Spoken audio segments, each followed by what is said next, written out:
25장을 시작하겠습니다.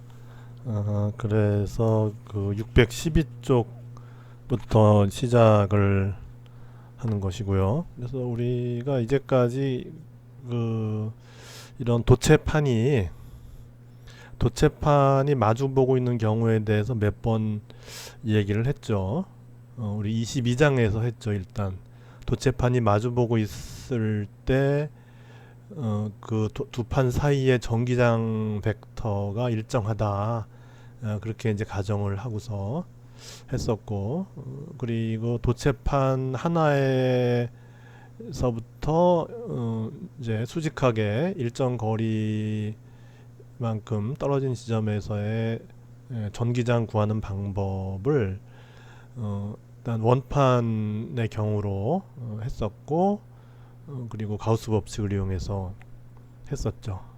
그리고 이제 판 두 개가 마주보고 있으면은 이게 하나는 이제 플러스면은 전기장을 밀어주고 마이너스면 땡겨주니까 두 개가 합쳐져서 여기 이제 전화 밀도가 이제 플러스 시그마가 되고 이쪽에 전화 밀도가 마이너스 시그마가 됐을 때 이 판 사이에서의 전기장의 크기가 엡실론 제로분의 시그마가 된다는 거를 했었어요. 그래서 물론 이게 무한히 넓을 때 이제 이루어지는 결과지만은 우리가 무한한 건 이제 할 수 없으니까 실제적으로 무한한 거를 이룰 수는 없죠. 그러니까 이제 어떤 경우에 이것에 근사하냐 하면은 판의 넓이에 비해서 이 간격이 좁을 때, 그때는 이제 이것과 똑같지는 않지만은 그래도 이 판의 중심 근처에서는 이 판의 끝까지 상당히 이제 멀죠, 거리가. 그렇게 되니까는 판의 중심부 근처에서는 아마 이거에 많이 가까워질 거다라고 하는 근사죠. 음. 근데 이런 근사까지를 굳이 왜 해야 되느냐? 이용이 되니까. 우리가 이제 축전기를 이제 이용하는데 요즘에 용량이 큰 축전기도 많이 하죠. 옛날에는 그냥 우리 전자회로에서 이제 부분 부분의 이제 회로의 그 전류의 흐름을 제어하기 위해서 이제 그렇게 축전기를 썼는데, 이제는 그 굉장히 용량이 큰 축전기를 이제 쓰게 되죠. 뭐 지금 뭐 전기 자동차라든지 뭐 이런 것에 이제 용도가 굉장히 이제 많이 새로운 용도가 늘어나서 이제 이 축전기에 대한 그 어떤 그 이걸 대량화하는 축전기의 그 크기를 대량화하는 어떤 그런 방법들에 대해서 많이 연구가 되어지고 있고, 그래서 중요한 거는 결국은 이제 이 판에다가 전하를 모아야 되는데, 이전에 얘기했지만은 같은 전하를 모은다는 거 쉬운 게 아니라 그랬죠. 이게 이제 플러스니까 이쪽에 마이너스니까 이제 마이너스 전하 두 개를 모으고자 했을 때 이렇게 이것들끼리 밀치니까 서로 가능하면 떨어지려고 그랬죠. 거기다 또 세 번째 전화를 모은다. 또 이것들하고 또 밀치니까, 그러니까 밀어줘야 되는 거예요. 밀어주는 에너지만큼 여기 축적이 되어서 이제 나중에 이 전자를 다시 이제 우리 핸드폰 이제 충전 이후에 이제 핸드폰을 키면은, 그러면 이제 이것들이 흘러서 회로를 동작하는데 이제 에너지를 공급하는 것이죠. 그렇게 이제 용도로서 뭐 2차 전지라고 하는데 결국 그 의미는 마찬가지예요. 결국은 2차 전지나 축전기나 그 이제 물질이 좀 다른 거죠. 그리고 2차 전지에는 굳이 이런 평행판을 쓰지 않고 그 물질에서 이제 그 이온이 왔다 갔다 하는 거죠. 이쪽 이제 마이너스 쪽 물질에서 플러스 이온이 이쪽으로 움직이면 이쪽 이제 플러스가 되고 상대적으로 이쪽 마이너스가 되고, 이제 이런 그 리튬 이온이 왔다 갔다 하는 이제 그런 걸 이용한 것이 2차 전지고, 축전기는 이제 말 그대로 이런 금속판을 써요. 금속판을 쓰고 이제 중간에 어떤 물질을 채우죠. 이걸 마주보게 하는 게 쉽지 않죠. 이론적으로는 그냥 공중에 띄운다고 하지만 이걸 어떻게 공중에 띄워서 에너지를 저장해요. 그러니까 이제 뭔가 서로를 고정할 수 있는 이제 그런 방법을 취해야 되는데, 좋은 방법이 이 사이에다가 이제 뭘 끼워 넣는 거죠. 뭐 하다못해 종이라도 끼워 넣으면은 이제 그 끼워 넣는 만큼 용량이 증가해요. 우리가 처음에 했던 그 이제 일렉트릭 다이폴의 유도 관련되는 그런 메커니즘에 의해서 결국 이쪽에 이제 용량을 더 늘릴 수가 있는 것이죠. 그렇게 해서 이제 결국은 이와 같은 금속판 두 개를 마주보게 하는 것이 이제 그냥 해보는 것이 아니고, 이제 축전기라고 하는 어떤 그런 전기를 모은다는 거죠. 축하면 이제 축적한다, 뭐 이제 그런 거예요. 예. 그렇게 해서 뭐 이제 쓴다면 축 이런 거죠. 이런 거 모은다는 뜻이에요. 모은다. 이제 전을 이제 모으는 거예요. 전기를 모으는 이제 그런 이제 디바이스가 되는 것이고, 그래서 근데 이제 여기 사이에 이렇게 전하를 모아서 이게 서로 이제 마주보게 하고 있으려면은 여기에 이제 전이차를 걸어줘야 되는 거죠. 왜냐하면은 그냥 놔두면 얘네들이 서로 멀어지려고 하는데 여기 도선까지 연결돼 있어요. 그러면 어떻게 돼요? 우리 지난번에 접지로 빠져나오는 거 봤죠? 앞에서. 그러니까 여기 도선 연결돼 있다는 얘기는 이거는 접지선이나 마찬가지로 또 빠져나가니까 이 사이에 이제 전이차를 걸어줘야 돼요. 전이차를 걸어주게 되고, 그래서 전이차를 걸어주면 걸어줄수록에 전하를 많이 모아요. 그리고 또 하나의 효과가 둘이 서로 마주보고 있으면 더 안정되죠. 왜냐하면 이쪽은 이제 플러스고, 이쪽은 마이너스고 하니까는 우리가 고려는 하지 않았지만 실제적인 경우에는 플러스 마이너스가 서로 잡아당기는 게 있잖아요. 그렇게 되니까는 못 빠져나가죠. 붙잡고 있으니까. 우리 22장에 했었죠. 그 마이너스 전하가 접지로 다 못 빠져나가죠. 왜냐하면 플러스가 잡아당기니까. 그렇게 해서 이제 이렇게 해놓으면은 여기에 전하를 모을 수가 있고, 그 모은 만큼 전하를 모은 만큼 그것이 에너지를 갖고 있죠. 우리가 전기적 위치 에너지를 전 장에서 배웠죠. 그래서 그 모은 만큼 전기적 위치 에너지를 가지고 있고, 그것이 일종의 우리는 포텐셜 에너지라 그러죠. 우리가 쓸 수 있는 이제 그런 에너지가 되는 거예요. 그래서 이제 그렇게 이제 충전을 했다가 이제 그 에너지를 이용하는 이제 그런 것을 할 수 있는 것이죠. 그래서 이제 여기서 우리가 이제 얼마만큼 전하를 모으느냐 하는 어떤 척도가 이제 그 척도를 하나의 그 이제 이와 같은 축전기의 성능으로 보는 거죠. 그래서 그거는 뭐냐 하면은 여기다 전압을 걸어주는데, 전압을 걸어주는 거에 비례해서 전하량이 많이 모이죠. 그렇게 해서 이것이 이제 물론 어떤 선형적인 결과를 가지면 좋은데, 근데 선형이 아닐 수도 있어요. 그래서 어느 순간에 이제 델타 B만큼 전이차를 줬더니 Q만큼을 차지한다 그러면 그때 전기 용량이 있는 거죠. 그렇게 해서 이 전기 용량은 값으로 써줘요. 예를 들어 뭐 이제 페럿이란 말을 써요. 페럿, F라고 하는 건 페럿인데, 페럿은 이제 페러데이라고 하는 영국의 19세기의 유명한 물리학자가 있어요. 이런 전기뿐만이 아니라 특히 자기장 쪽에서 전자기 유도 뭐 이런 쪽으로 이제 뒤쪽에 나와서 이제 그 페러데이의 그 이제 전자기 유도에 대해서 배울 기회가 있을 텐데, 그 페러데이의 이제 페러데이인데 좀 기니까 요거 빼버리고 그냥 페럿이에요. 페럿. 그래서 1페럿 하면 어떻게 되냐면은 1페럿 하면 이게 C가 1페럿 하면은 1쿨롱을 1볼트 사이의 전위차에 저장하는 거예요. 이거는 불가능하죠. 거의 1쿨롱이라고 하는 것이 엄청 많은 건데, 그걸 1볼트에서 하려면 판이 엄청 넓어야 되는 거죠.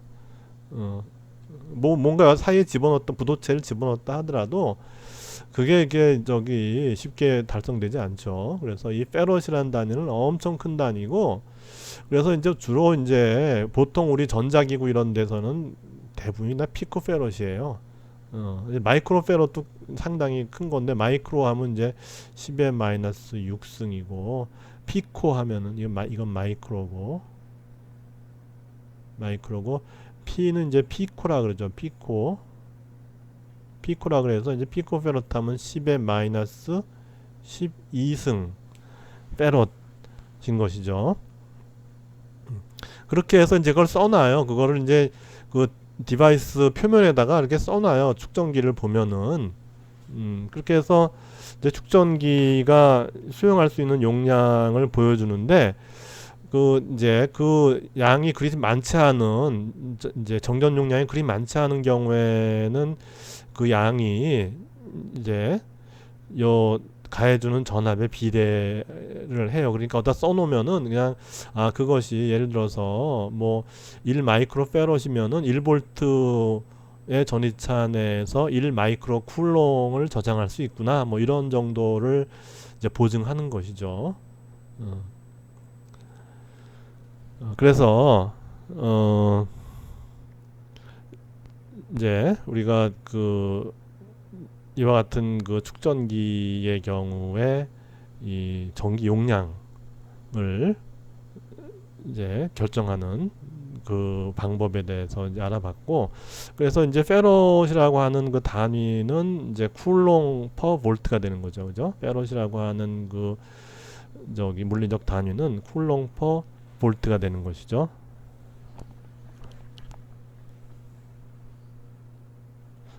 그래서 이제 충전은 어디까지 되느냐? 충전은 당연히 이 사이의 전이차와 같아질 때까지 되겠죠.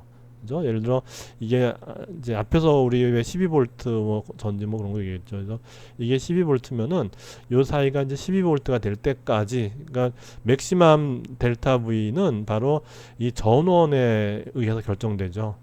그죠? 전원에 의해서 결정돼요. 그렇다고 그러면 여기 축전기가 하나 있는데 10,000볼트를 갖다 걸어주면 그러면 10,000볼트에 해당하는 그런 양이 저장이 되느냐? 안 되죠. 이게 축전기도 완벽한 게 아니라서 아무리 부도체성을 띈다 하더라도 이 거리가 가깝기 때문에 이게 굉장히 고압을 걸어주면은 이게 그냥 전류가 흘러서 더 이상 축전기의 역할을 못하게 되는 수가 있어요. 그래서 그 전압이 무한정 그렇게 올라가는 거는 아니고 적절한 이 전압 범위도 정해줘요. 어떤 축전기가 있으면은 그 축전기는 어떤 전압 범위에서만 써라. 그러니까 몇 볼트 이하에서만 써라. 뭐 이런 식의 어떤 그 전압도 정해주는 거죠. 그래서 하여튼 여기에 이제 결국은 이제 거의 선형으로 비례한다고 볼 수 있기 때문에 용량이 작아서 델타 B가 커지면은 Q도 커지는데, 그러면 Q를 어디까지 모을 수가 있느냐? 이제 델타 V의 맥시멈까지 Q를 모을 수 있고, 그래서 하여튼 요 C는 여하간의 이 델타 B 변화에 따라서 Q가 상당히 이제 선형으로 이제 변화하는 이제 그런 이제 상황이 이렇게 용량이 작은 데서는 이제 벌어지기 때문에, 그래서 용량을 우리가 정의할 수가 있다.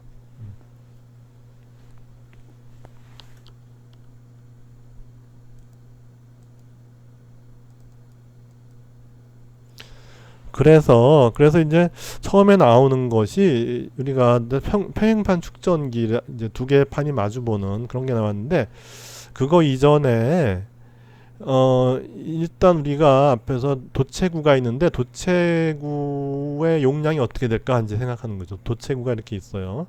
도체구가 있고 반지름이 A가 이렇게 있죠. 그래서 전하를 주면 어떻게 되죠? 전하 표면에 이렇게 모이죠. 근데 이것의 용량을 이제 구하는 거예요. 근데 앞에서 분명히 우리는 플러스 마이너스가 있었죠. 그죠? 이렇게 있어갖고 한쪽이 플러스면 한쪽이 마이너스 이래갖고 이제 플러스와 마이너스 전하가 서로 마주보게 하는 이제 그런 상황에서 이제 모인 전하 나누기 델타 V 한 것이 요 사이 전이차 한 것이 용량이다 이렇게 했는데, 여기서 문제가 뜬금없이 갑자기 어떤 도체구가 있는데 이것의 용량이 어떻게 되느냐, 이것의 용량이 어떻게 되느냐 이렇게 물어본 거예요. 그래서 약간 난이도가 높은 문제인데 이게 제일 먼저 나와요. 그거는 이제 저자들이 어떤 의도한 바가 있을 텐데, 그거는 뭐 저자들이 하여튼 이게 나와도 된다고 생각을 한 거니까 그냥 그대로 설명을 하고 넘어가겠어요. 그래서 우리가 앞에 우리 이 전위에서 뭘 했냐 하면은 그 이제 점전화 Q가 있어요. 그죠? 점전화 Q가 있고 점전화 Q 주위에 두 지점에서의 그 전위차를 이제 구해 본 적이 있어요. 그죠? 점전화 Q에서 두 지점의 전위차를 구했더니 그거는 점전화로부터의 거리에 그냥 저기 반비례하더라. 그래서 이제 여기 RB고 여기가 이제 RA예요. 그래서 이제부터 이렇게 이제 경로를 따라서 적분을 했죠. 그렇게 해서 이제 VB-VA를 했더니 그거는 K 곱하기 Q 곱하기 RB분의 1 마이너스 RA분의 1 이렇게 했어요. 그죠? 그래서 요거를 이제 이용하면 돼요. 요거를 이용해서 여기 그럼 전화가 있다 그랬냐? 전화가 없어도 용량은 우리가 알 수 있어요. 그 지오메트리에 의해서 용량을 알 수가 있다는 거죠. 그러면 이제 어떻게 알 수 있냐 하면은 일단 이제 이런 그러고 더군다나 이런 구대칭 형태 이런 거에 전하가 만약에 분포한다 이렇게 여기 전하가 이제 표면에 분포한다 그러면은 이게 구대칭이기 때문에 이거들로부터 어느 지점에서의 뭐 전기장을 구한다든지 아니면은 포텐셜을 구한다든지 했을 때 이 전하들이 요 구의 중심에 뭉쳐 있는 거와 같은 효과를 이제 이 바깥의 지점에서 나타내죠. 그죠? 이 구대칭의 경우만 그래요. 구대칭의 경우에는 여기 표면에 분포하고 있는 도체 표면에 분포하고 있는 전하들이 이 도체 중심에 뭉쳐 있는 것과 같은 이제 결과가 요 점에서의 그 전기장이나 이 전위에서 나타나요. 그렇게 해서 마찬가지로 점전화에 의한 것과 같은 것이죠. 그렇게 해서 만약에 여기 Q가 있다면은 이 도체 내부가 아닌 도체 외부에서는 이거와 똑같은, 다시 말해서 여기 도체구가 이렇게 있어요. 그래서 이제 전하 Q가 표면에 분포하고 있는데 그 표면에 분포하고 있는 전하는 다 도체 중심에 있는 거와 같은 효과를 내는 것이 바로 구대칭 분포이기 때문에 그래서 결과는 똑같이 이렇게 나와요. 그래서 여기 이제 Q가 있다 그러면은 두 지점의 전위차가 이렇게 나오는 거죠. 근데 이제 두 지점이 어디냐? 한 지점은 도체 표면이고, 그러니까 우리 판이 두 개였잖아요. 이렇게 금속판이 도체판이 두 개예요. 그러면 하나의 도체판은 이렇게 구형으로 이제 도체 표면에 있고 또 하나는 어딨냐 하면 이 무한대 거리에 도체판이 있다고 가정하는 거예요.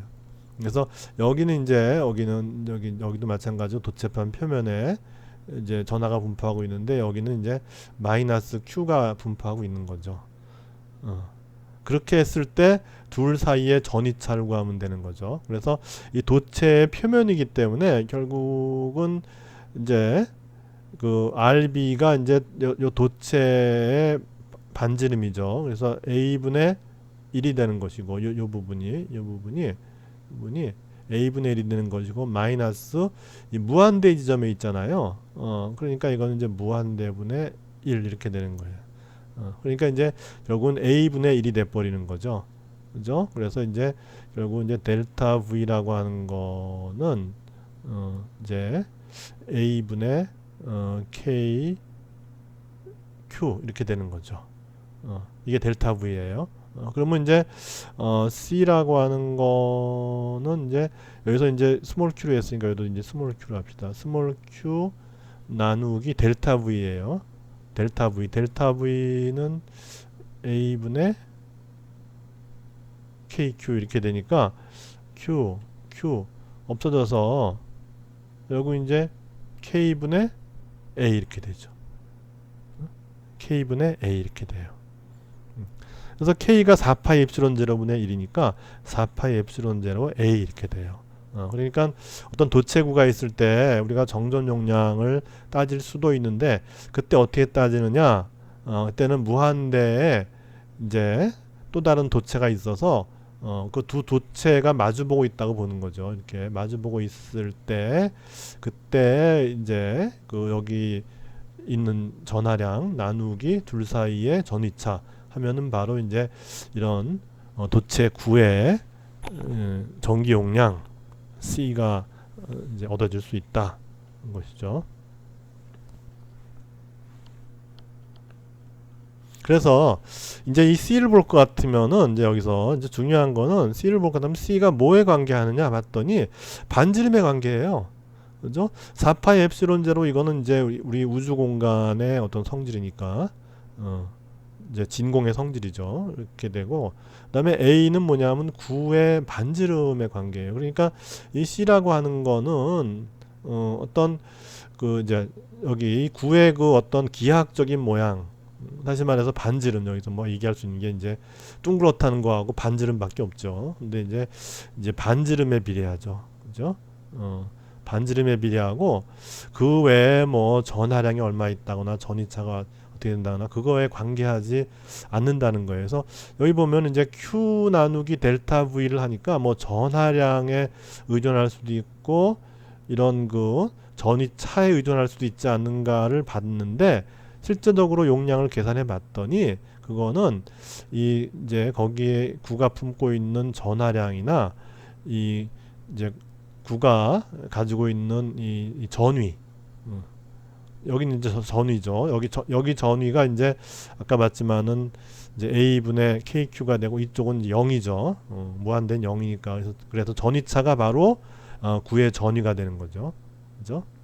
그래서 구가 가지고 있는 전하량이나 아니면 이제 전이차 좀 전에 설명했던 그런 개념의 전이차에 의존하지 않고 그냥 이 구의 그 기하학적인 성질 뭐 반지름 여기서는 에만 의존한다 하는 것을 알 수가 있었다 하는 것이죠.